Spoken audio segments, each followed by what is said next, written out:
Good morning, you're welcome to another fresh week. It's Monday, and we're starting off as usual with a message from the morning man.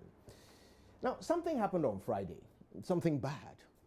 It disgusted me, I can't lie, and I still shake my head in despair every time I remember it. It was about 12:45 in the afternoon, and I was crossing the road from the Joy FM building to the multi-TV building here in Kukumlimli.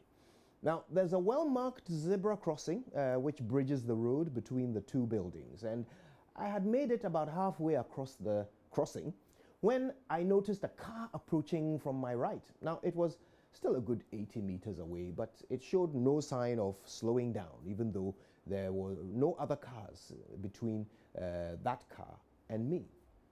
So I kept walking, and the car kept coming. There was ample time for the car to slow down, and the driver had definitely seen me, but it just kept coming. Finally, less than 10 meters from the zebra crossing, the driver stomped on the brakes and the car screeched to a halt barely a meter from where I stood. I noticed the driver making a gesture of agitation, so I pointed to the zebra crossing at my feet to illustrate that I had right of way. Then the driver opened a window, and I noticed it was actually a lady driving.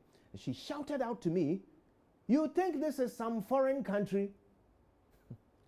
I couldn't believe my ears. Not only did this woman clearly lack the most basic driving skills and the minimum acumen required for the acquisition of a driving license, she also seemed to be living under the impression that laws were made to be obeyed only in foreign countries. My friends, I've often taken pains to explain on many platforms how I'm not against any person or party, but I think I have to revise that statement because I now know that I am 100% against Ghanaians who despise Ghana. Now, don't get me wrong, it's normal to feel disappointment or dissatisfaction, even frustration with our troubled nation. That's just natural, when you expect more from your country than you're getting out of it. But the moment you start hating your own nation, you no longer belong in it. So this woman actually thought that I was wrong for insisting on the right thing. She clearly believed that there was no place for doing right in Ghana. Now, I don't know about you, but I can't think what value such a human being actually is to our country. All of us, even those who are frustrated with Ghana, want things to be better, don't we? Yeah. We only get frustrated when the right thing is not being done. We want the right thing to be done. So what is the point of a Ghanaian who thinks it is wrong to do the right thing?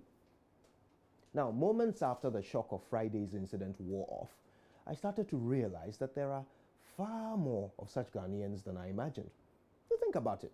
If policemen are becoming armed robbers, if religious leaders are becoming con men, if judges are becoming good traders, if mothers are killing their sons, fathers are killing their daughters, if journalists are telling lies, if teachers are cheating for students, if doctors are causing death instead of saving lives, if politicians are serving themselves instead of serving the people, then really, don't they all believe that it is wrong to do the right thing?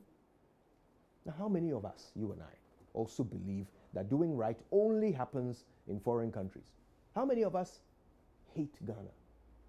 Now, I know what you're thinking. You're thinking, oh, but I'm not that bad. I'm sure even that misguided ruminant who nearly ran me over on Friday doesn't actually think she hates her country. But trust me, the moment you do the wrong thing and you think it is okay because everyone else is doing it, that's the moment that you literally dredge up the oldest, flakiest globules of phlegm from the deepest corners of your throat and spit in the face of your country. That is the moment you give up on Ghana. The sad thing is, we are all guilty of this in one way or another. I would like to believe that the vast majority of us are non-bribe taking, non-child raping, non-law breaking citizens, right? But let me ask you this. How many of you watching me right now, listening to my zebra crossing ordeal, and thought to yourselves, Kojo, but this happens all the time. No driver stops for pedestrians on a zebra crossing in Ghana. Well, there you go. You may not have been the clinically impeded driver who nearly knocked me over, but you certainly believe that here her Neanderthal driving skills are in perfect alignment with the Ghanaian norm. But this happens all the time, right?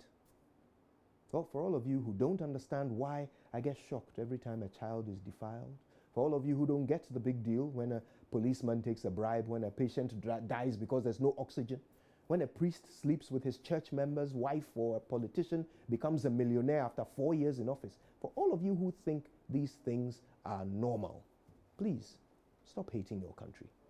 It's the only one you've got. And good things can happen in Ghana too.